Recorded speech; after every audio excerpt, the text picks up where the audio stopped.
Si Jimpy may question sa iba pang ating stars. Jimpy, ako na magtatanong. Question niya is for Aiko Melendez. Kamusta ang pagbabalik kapamilya at pagbabalik teleserye? What made you say yes to the project? I think the project itself and the casts. And we all know that sinabi naman kanina na ito ang project talaga na huling na upuan ni Sir Deo. Kaya while doing this project, talagang inaalay namin ito lahat kay Sir Deo. And yung mga cast din dito, nakatrabaho ko na yung karamihan sa kanila. And excited ako makatrabaho yung mga new ones. Magbabaliwan pa kayo dito ni Maylene? Meron pa tayong mga bababali-baliwan. Meron sila, punutan niya ako dito. Ay! Parang nasa abangan, ano? Yeah. Actually, hindi naman kami nawawala ng offer kay Aiko. It's just that may priority siya every time mayroong coming offers sa kanya. Yes. But thank you to ABS-CBN, of course, Dreamscape, for always having me in mind. Pag merong mga proyektong ganito kalaki, talagang kinoconsider nila ako. I feel so blessed and flattered. I'll follow it up now with Maylene since katabi na niya si Aiko. Maylene, sinabi ko, I was very vocal, sinabi ko kay Piolo, perfect ang casting nyo as mag-asawa dito sa Pamilya Sagrado. Ang tagal daw, 90s pa daw yung last time na nag-work kayo together? I don't even remember that. Piolo remembers everything. Yeah, nung bata pa ako. Kasi si Maylene... High pants ka muna.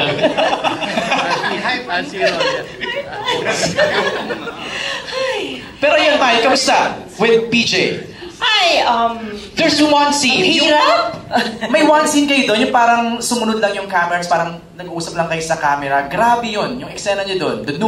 Yung nuances mo as a wife. Okay. Well, you know, it's... The way naman kasi my character, or the entire script was written by Joel, is very clear. And we did have a chance to discuss our roles and how we were going to attack it in the numerous workshops that, isa lang yata yun, sorry. And the workshops that we did. Pero nahimay ng gusto. It's not just something that we had to do sa set mismo. We had time to really discuss with the directors and our co-actors on how we were going to do the scenes and our roles. So pagdating namin sa set, there wasn't a lot of guesswork, but a lot of trust that we had to put na lang dun sa pagkakasulat ni Joel. Yun na nga yung resulta. It's very amazing. Right. Si Sir Deo was present during the presentation to you, Mai? No, he wasn't at that time, no. Alright, thank you, Maylene. Ang next question ni Jimpy is for Shaina. Shaina, ang question niya is, why do you think this is the best project that you said yes to after Provinciano? How is it like working with the cast? Especially yung bonding yung tatlo, si Kyle saka si Sir Joel. Well, unang-unang gusto ko magpasalamat sa Dreamscape, no? Kasi after 2 years of working with Coco sa Provinciano, medyo nakapagpahinga ako ng more than a year. And usually kasi iikot ka sa ibang units, but I was very honored na naipatawag ako ni Sir Deo. And dun po sa mga nandito, hindi lang po ninyo siguro alam that this is the last show na bigyan ng green light ni Sir Deo. So this is really very special, not just to me, but to the whole family, Pamilya Sagrado. And gaya po ng sinabi ko, hindi ho ako mapapagod to say na it is a privilege and it is my honor to share a frame in this project with some of the industry's greats and very well respected po na mga aktor sa industriya.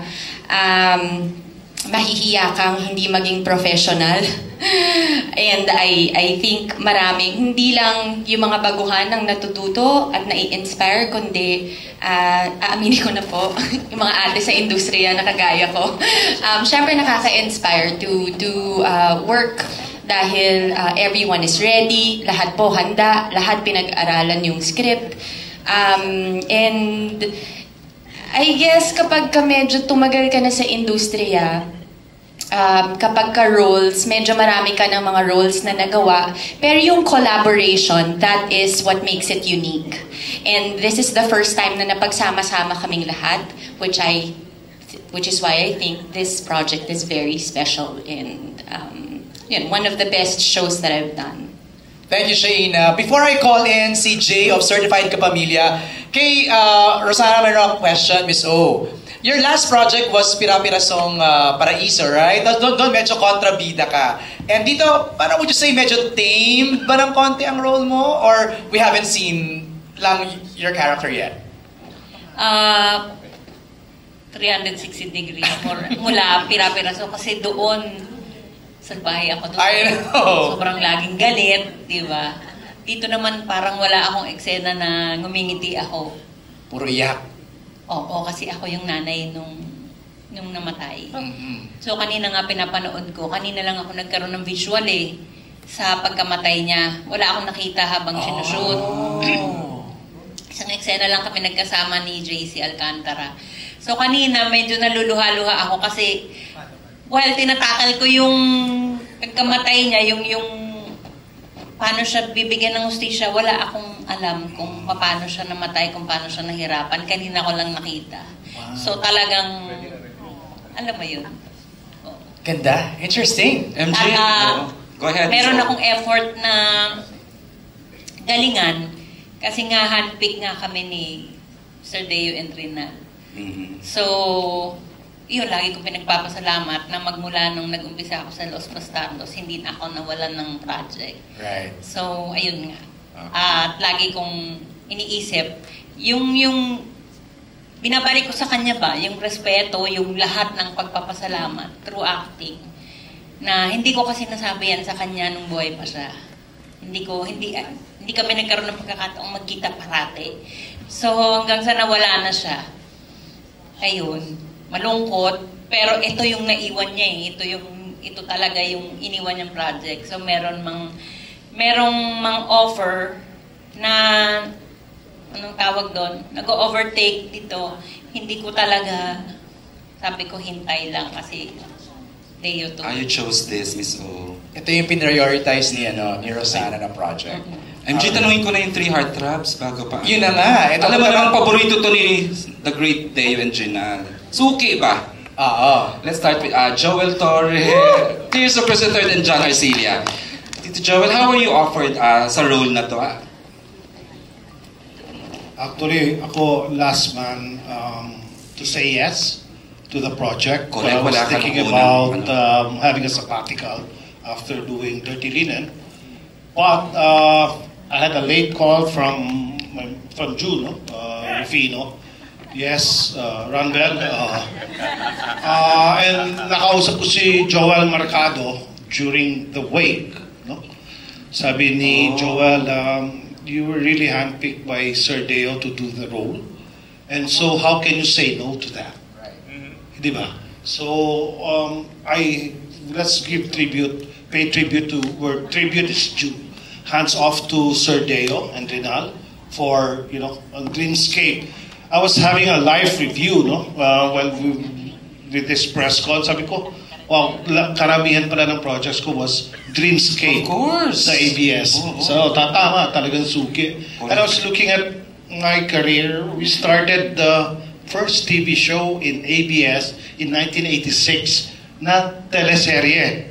We were shooting sa studio in 1986, which was Angkan, by Ben Cervantes.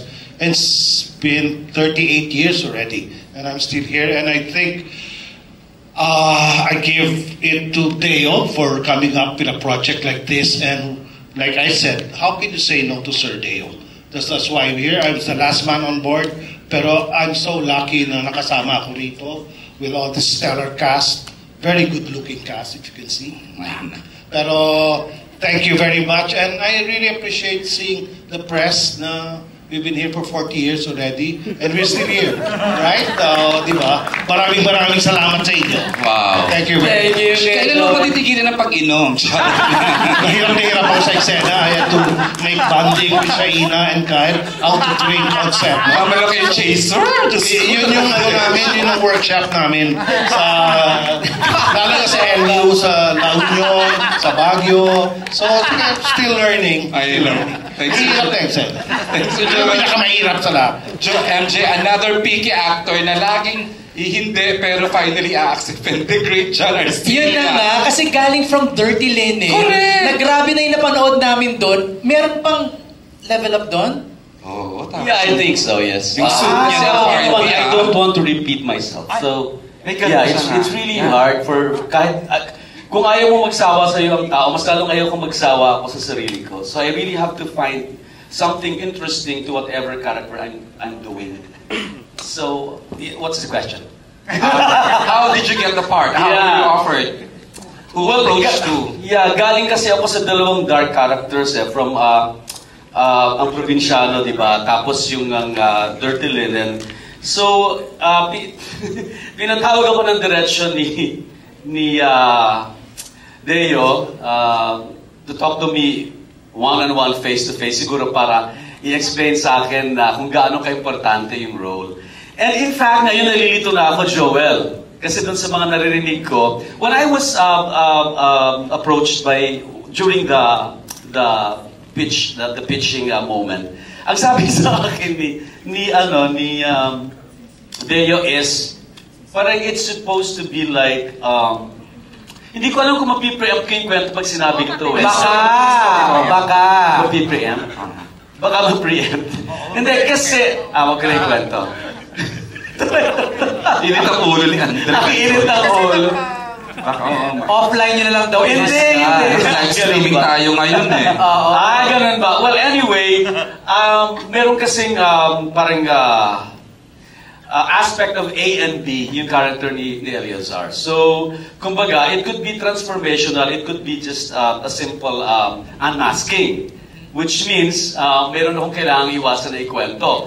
But, kung ano man yung ginawa ko, hindi naman nasa-spare yung audience kung ano yung naging journey ng character niya. Kasi, klaro naman yung pagkakakwento. But anyway, ako, kumbaga yung nasa gitna. Kasi nung una, ang sabi sa akin, ako yung bida. Si Piolo ang kontrabida. Tama ba ako, Joel? Yes. Tama? May No, that's not a joke. No. Hindi. Para magkakaroon ng face-off. And then, so it's very interesting for me. So sabi ko, talaga? So sabi ko, parang pareho kaming gray. And then, suddenly, yung resolution, hindi ko alam kung dediretso pa rin doon yung kwento. share mo na po. Hindi ko na i-share kayo. Pero hindi ko alam kung dediretso doon ng kwento. Pero may isang twist na very interesting para sa akin. Na aside from very relevant yung kwento tungkol sa Philippine society, kakaiba yung character niya kaysa dun sa dalawa kong ginawa. And it's really very exciting to create another dark or powerful character. Oo naman. Sa probinsyano, namugod ka ng ulo. Okay. Yeah. Siguro ang kaibahan lang dito ni Eleazar is yung insecurity kasi ni Eleazar, he can transform it into a confidence, into something positive. Si Carlos Fierro, yung kanyang insecurity nagiging violence. Tapos yung pambubuli niya nagiging elimination kaysa sa pangbubuli lang na walang sense. Ang ganda ng wardrobe mo rito. Medyo may pagkaala, di ba? Yeah. Alright, thank you, sir. And of course, you cannot say no to Deo. Of course. And of course, Tito Pip. Specifically mentioned ka ni Piolo during the Plankton, how you delivered. Kasi kayo most of the scenes na magkasama, di ba? Anyway, itutuloy ko na yung kinikwento ni John para magkaalam-alam na tayo. Ay, wag! Hindi mo pwede. No, really, no kidding aside, I have been invited by Dreamscape to do a lot of characters and well, looking back at it, di ba, hindi ko na makakalain na this time na invite nila ako to explain and to invite me nga for this character. Hindi ko akalaing last time na pala kaming magkakausap ni Deo. Di ba? In retrospect, when you look back at it, parang who would have thought na last time na pala sama sila Rondel. And nung pinaliwanag pa lang nila sa akin, natarantana ako kasi parang binanggan nila yung casting. Nag-umpisa kami usapan, umaga, gabi na, hindi pa kami tapos magkwentuhan ko ilan yung taong kasama rin dito sa palabas na ito, di ba?